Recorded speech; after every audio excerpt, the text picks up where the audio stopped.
Hello students, इस video में हम मैथ का पहला चैप्टर पढ़ेंगे, गणित का, जो है संख्या पद्धति। इसको अपन नंबर सिस्टम भी कहते हैं। ठीक है। अब क्लास 6, 7, 8 में आपने पढ़ा होगा कितने प्रकार के नंबर होते हैं, है ना। प्राकृत संख्या और फिर आपकी पूर्ण संख्या, ठीक, पूर्णांक होता है। तो ये सब आपने पढ़ा है। एक बार अपन इसका क्विक रिवीजन कर लेंगे ताकि आपको भी दिक्कत ना हो और मुझे भी दिक्कत ना हो। ठीक है। सबसे पहले अपन आते हैं पहली प्रकार की संख्या जो थी आपके सिलेबस में, जिसे अपन कहते हैं प्राकृत संख्या। प्राकृत संख्या को बेटा हिंदी में क्या बोलते हैं?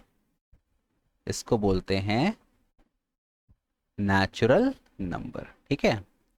ये होता है नेचुरल नंबर, है ना। प्राकृत मतलब होता है नेचुरल, तो प्राकृत संख्या हो गई नेचुरल नंबर। ठीक। चलो देखते हैं यहाँ पे। थोड़ा मैं पेन पतला कर लूँ अपना, बहुत ही ज़्यादा मोटा है। प्राकृत संख्याएं, संख्याएं। ठीक। राइटिंग मेरी हिंदी की इतनी अच्छी नहीं है, लेकिन कोई बात नहीं, सब में कोई ना कोई कमी होती है। तो क्या होते हैं नेचुरल नंबर या प्राकृत संख्याएं?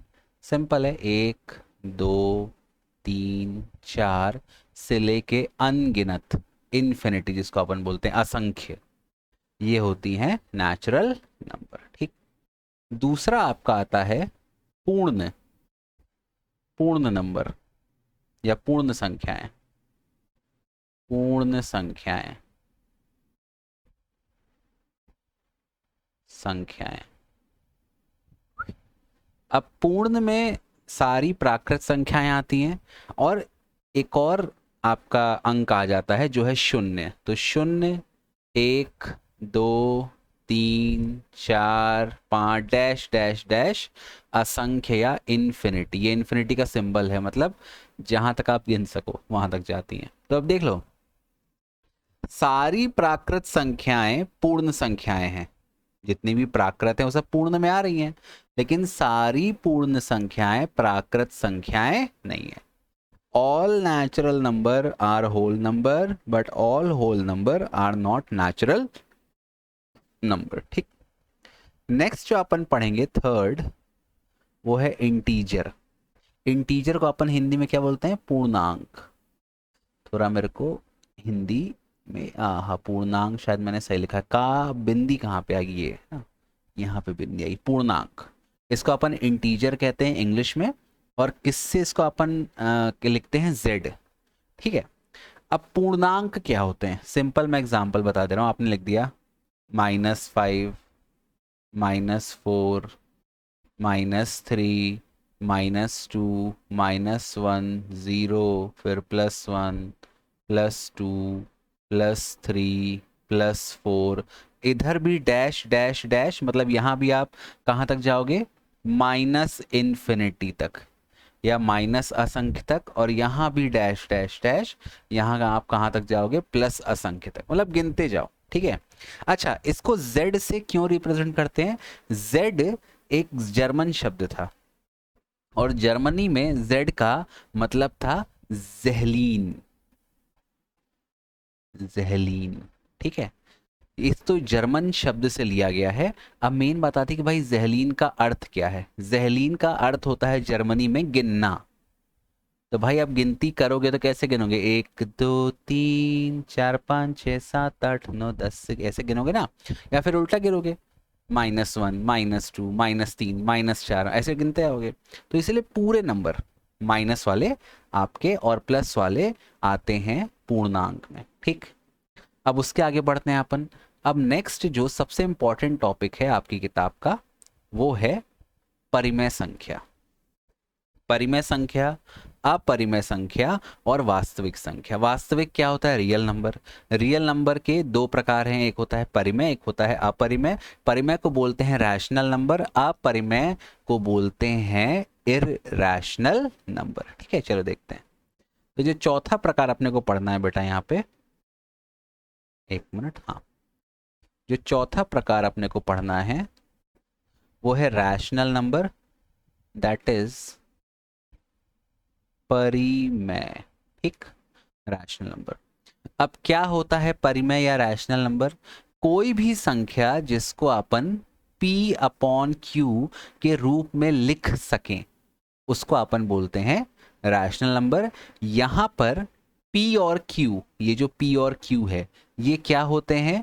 ये इंटीजर या पूर्णांक के बराबर होते हैं। ठीक है, ये इंटीजर या पूर्णांक के बराबर होते हैं। और सबसे इंपॉर्टेंट जो q है वह कभी भी शून्य के बराबर नहीं होगा। शून्य के बराबर नहीं हो सकता। अगर शून्य के बराबर हो गया, ध्यान रखना, कोई भी नंबर अपॉन शून्य किसके बराबर होता है? अनगिनत, इनफाइनाइट, असंख्य के बराबर होता है। तो q कभी भी 0 के बराबर या शून्य के बराबर नहीं होगा। अच्छा, आप हिंदी मीडियम से हो, अभी आप हिंदी मीडियम में पढ़ रहे हो, बड़े हो गए, जैसे आप एग्ज़ाम दोगे कोई भी, चलो हिंदी में भी रहता है लेकिन कई सारे चीज़ें इंग्लिश तो आती है हर पेपर में।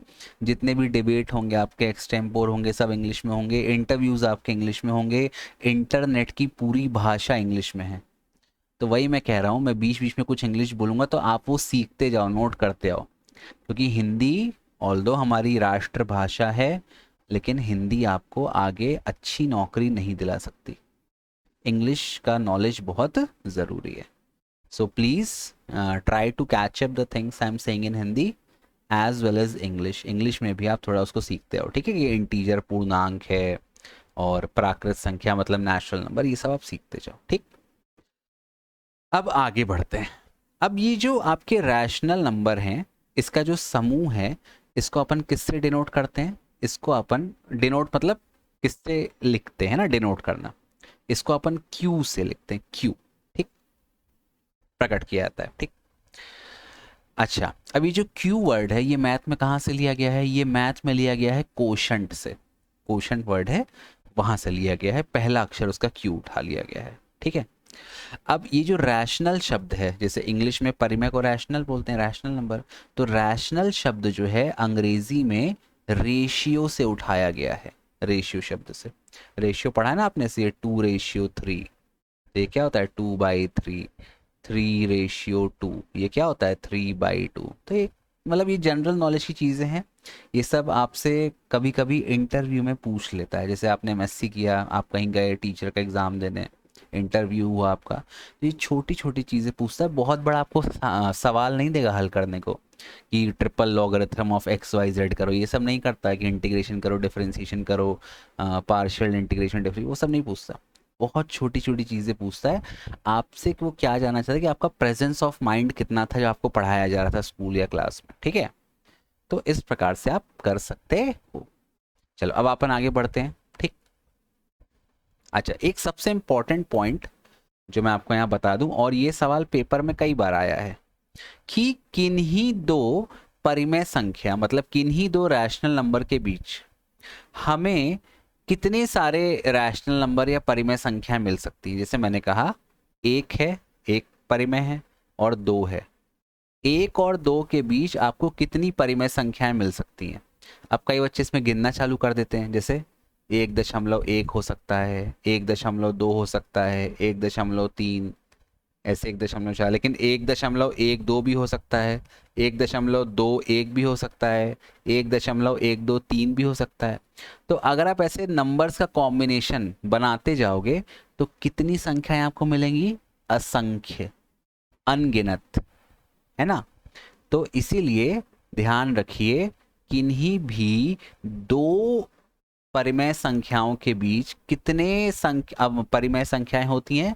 असंख्य। इंग्लिश में इसको बोलते हैं इनफाइनाइट। याद कर लो, इंग्लिश में क्या बोलते हैं? Infinite, infinity, infinite. ठीक है, तो ये आपको ध्यान रखना है। कभी भी सवाल आए, आंख बंद करके असंख्य, इनफाइनाइट आप लिख सकते। ठीक, अच्छा, तो ये तो हो गया परिमेय। नेक्स्ट, अच्छा, परिमेय की मैं एक और आपकी परिभाषा बता देता हूँ। एक तो ये परिभाषा हो गई, एक इसका जो आपको पॉइंट याद रखना है परिमेय के लिए, कि ये जो परिमेय संख्याएं होती हैं इनके लिए सबसे ज़रूरी चीज़ क्या है? सबसे, ओ छिपकली आ गई मेरे कमरे में, पैर है यार, पैर में ना चढ़ जाए। इतनी ज़्यादा छिपकली हो गई हैं और घर में कहीं भी पॉटी कर देती हैं, जहाँ मन आता है वहाँ पॉटी कर देती हैं, जैसे पूरा घर इनका हो। ठीक है, चलो कोई बात नहीं है, कोई बात नहीं। होता रहता है प्यार में, प्यार मतलब जो भी है। देखो अब अगर मैं परिमेय संख्याओं की बात करूं तो किन्हीं दो परिमेय संख्याओं के बीच अनगिनत परिमेय संख्याएं होती हैं। अब सबसे जो इम्पोर्टेंट चीज़ है, ज़रूरी चीज़ आपको ये पता होना चाहिए कि परिमेय संख्या में दो चीज़ें होती हैं।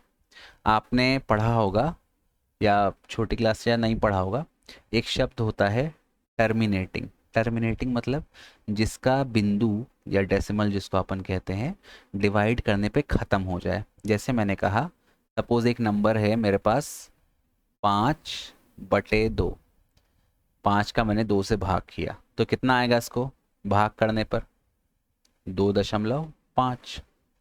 तो यहाँ क्या हुआ, यहाँ जो बिंदु था क्या बिंदु के आगे बात बढ़ी, 5 तक बात गई, उसके बाद ये जो आपका भाग है ये रुक गया, ये खत्म हो गया। तो इसको बोलते हैं रुक जाना, या इसको बोलते हैं इंग्लिश में टर्मिनेटिंग। टर्मिनेटिंग। तो परिमेय संख्याएं बिंदु के बाद टर्मिनेटिंग होती हैं, डेसिमल के बाद कैसी होती हैं, टर्मिनेटिंग होती हैं। अच्छा एक और, जैसे मैंने कहा 1/3, 1 का मुझे भाग देना है 3 से, करो आप 3 से कितना आएगा, यहाँ 0 बिंदु लगा दिया से 10 हो गया है ना, एक छोटा था 3 से। 3 गुणे 3 9, कितना बचा 1, फिर इस बिंदु से 0 आ गया, 3 गुणे 3 9, फिर कितना बचा 1, फिर बिंदु से 0 आ गया, 3 गुणे 3 9, कितना बचा 1, फिर 0 आ गया। तो क्या ये भाग कभी खत्म होगा, नहीं खत्म होगा।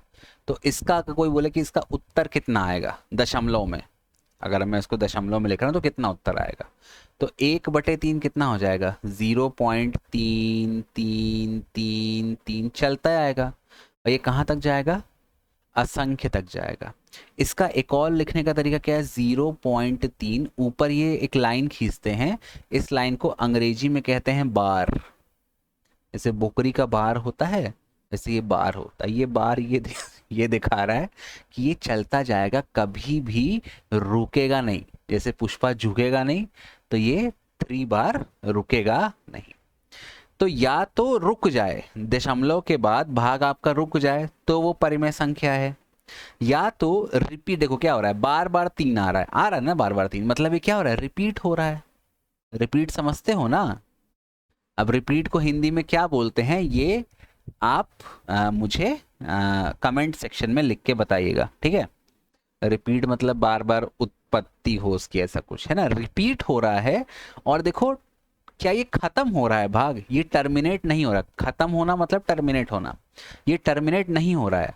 मतलब परिमेय संख्याओं की एक और परिभाषा क्या हो गई, या तो रिपीटिंग हो, रिपीटिंग के साथ एंड लग जाएगा, ध्यान रखना, रिपीटिंग हो,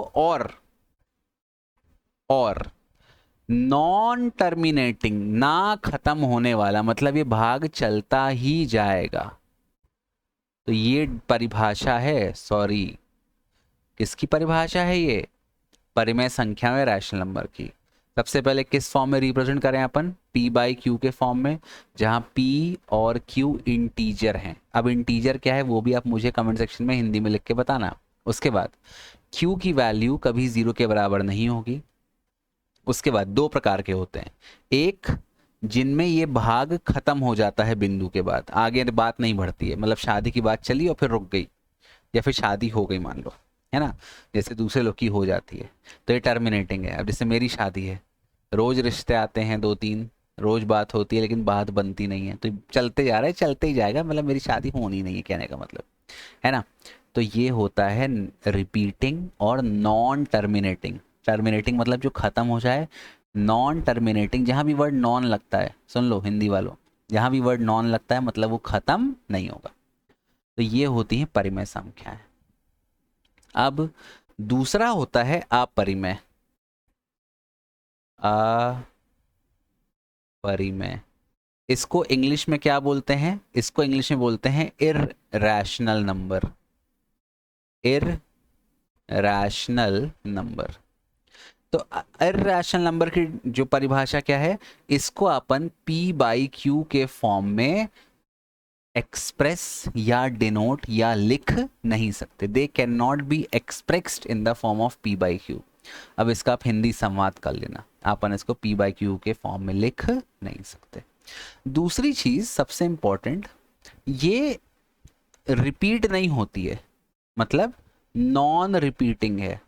देखो मैं आपको मैथ भी पढ़ा रहा हूँ और मैं आपको इंग्लिश भी पढ़ा रहा हूँ, और मेरे साथ पढ़ोगे ना तो आपकी अंग्रेजी बहुत मजबूत हो जाएगी, क्योंकि जो इंग्लिश मीडियम वाले होते हैं वो सब एकदम लप्पो चप्पो लड़के होते हैं। अंग्रेजी थोड़ी बहुत बोलेंगे, हाय हेलो क्या कर रही हो, हाउ डू यू डू, और कैसी हो, शर्मा गई क्या, फोन काट दी, मम्मी आ गई क्या, इससे ज़्यादा नहीं बोल पाते वो, मैं बता रहा हूँ। लेकिन जो हिंदी मीडियम का लड़का है, क्योंकि वो शब्दों को समझ के पढ़ता है, व्याकरण समझ के पढ़ता है, उसकी जो इंग्लिश है बहुत ग्रामेटिकली करेक्ट होती है और बहुत फ्लुएंट होती है। तो अगर आप सीखोगे तो आप बहुत अच्छा करोगे। हाँ, तो अपरिमेय संख्या नॉन रिपीटिंग, मतलब जैसे यहाँ पे 3 3 3 लगातार था, तो ये 3 3 लगातार नहीं आएगा, अब कुछ और आ जाएगा। और नॉन टर्मिनेटिंग, मतलब खत्म भी नहीं होंगी, नॉन टर्मिनेटिंग। एक एग्जांपल मैं देता हूं, जैसे मैंने कहा एक संख्या मैंने ले ली, यहाँ पे मेरा माउस खराब हो गया है शायद, क्या ही बताएं यार, खर्चे पे खर्चा आते रहते हैं। जैसे मैंने कहा 0.1, ठीक, फिर 0 1, फिर 0 0 1, फिर 0 0 0 1, फिर 1 2 3 4 0 1, ऐसे चल रहा है। तो देखो पहले क्या आया, 0.1 आया, फिर 0 1 आया, फिर 0 0 1 आया, फिर 0 0 0 1 आया, फिर 4 0 1 आया। तो क्या हो रहा है, जो संख्याएं हैं, एक तो ये खत्म भी नहीं हो रहा, मतलब नॉन टर्मिनेटिंग है, और क्या हो रहा है, ये रिपीट भी नहीं हो रहा है बार बार, मतलब नॉन रिपीटिंग है। तो ऐसी संख्याएं अपरिमेय संख्याएं कहलाती हैं। ठीक है, तो अब मैं इसको, सॉरी, अब मैं आपको इसका हिंदी उच्चारण करके बताता हूं। तो कहने का मतलब कि जो अपरिमेय संख्याएं हैं उनका जो दशमलव प्रसार है वो अनावर्ती है। अनावर्ती मतलब नॉन टर्मिनेटिंग और नॉन रिपीटिंग, ठीक, बन जाएगा। और जो आपकी परिमेय संख्याएं हैं, ठीक है, उनका जो दशमलव प्रसार है वो शांत है। शांत मतलब टर्मिनेटिंग है, और अनवसानी आवर्ती है, मतलब नॉन टर्मिनेटिंग, मतलब टर्मिनेटिंग हो गया और रिपीटिंग हो गया, रिपीट होता है। ठीक है, अनवसानी आवर्ती मतलब रिपीटिंग। ठीक है, जबकि अपरिमेय संख्या का दशमलव प्रसार कैसा है, अनावर्ती है, मतलब रिपीटिंग नहीं है, और टर्मिनेटिंग भी नहीं है। टर्मिनेटिंग नहीं है मतलब शांत नहीं होता है। ठीक, आई होप ये आपको क्लियर होगा इतना। अब अपन आगे बढ़ते हैं। ठीक, अच्छा इसका एक और एग्जांपल एक देख लो आप। जैसे मैंने कहा √5, जितने भी रूट वाले नंबर है ना जो पूरे सॉल्व नहीं होते हैं, √5, √2, √3, ये सब अपरिमेय है। लेकिन मान लो किसी ने कह दिया √4, कई बच्चे कंफ्यूज होते हैं, √4 क्या हो जाएगा, 2 × 2। अब ये 2 × 2 हो गया √2 का स्क्वायर। अच्छा एक चीज और, ये जो रूट होता है, रूट का मतलब क्या होता है, रूट का मतलब होता है पावर 1/2। अब सुन लो, ये आपका पढ़ा होगा, a का power m the whole power n। Power समझते हो ना आप, कमेंट करके बताएंगे कि पावर को हिंदी में क्या बोलते हैं, इंग्लिश में इसको पावर बोलते हैं, ठीक है, इसको हिंदी में क्या बोलते हैं। ठीक, तो ये कितना होगा, a का पावर m इंटू n। तो यहाँ भी कितना आ जाएगा, देखो ये 2 का स्क्वायर जो वर्ग है 2 आ गया, यहाँ कितना है इसका है पावर 1/2, तो ये हो जाएगा 2 × ये 1/2, 2 और 2 कट गया, आंसर क्या बचा 2। या कहने का मतलब, अगर कोई इसको, अच्छा हाँ, स्क्वायर रूट को हिंदी में क्या बोलते हैं ये भी आप मुझे कमेंट सेक्शन में बताना, ठीक है। तो ये 2 का पावर 2 हो गया, अब ये हमेशा बाहर निकल जाएगा और आंसर 2 आ गया। अब 2 कैसी है, 2 तो परिमेय संख्या है भाई, 2 परिमेय है, इसको अपन p/q फॉर्म में लिख सकते हैं। तो ध्यान देना, हर रूट वाली संख्या परिमेय नहीं है, जो रूट से बाहर आ गई वो परिमेय है, जो रूट के अंदर रह गई वो अपरिमेय है। तो आई होप परिमेय, अपरिमेय, पूर्ण और कौन सी थी, पूर्ण थी और कौन सी थी, भूल गया, पूर्ण, प्राकृत, ये सारी संख्याएं आपको समझ में वास्तविक मतलब रियल नंबर में ही आपके रैशनल और इरेशनल आते हैं। ठीक, आई होप ये सब आपको क्लियर होगा। पूर्णांक मतलब इंटीजर, ये भी आपको क्लियर है। तो thank you for watching, bye bye, keep loving, keep supporting.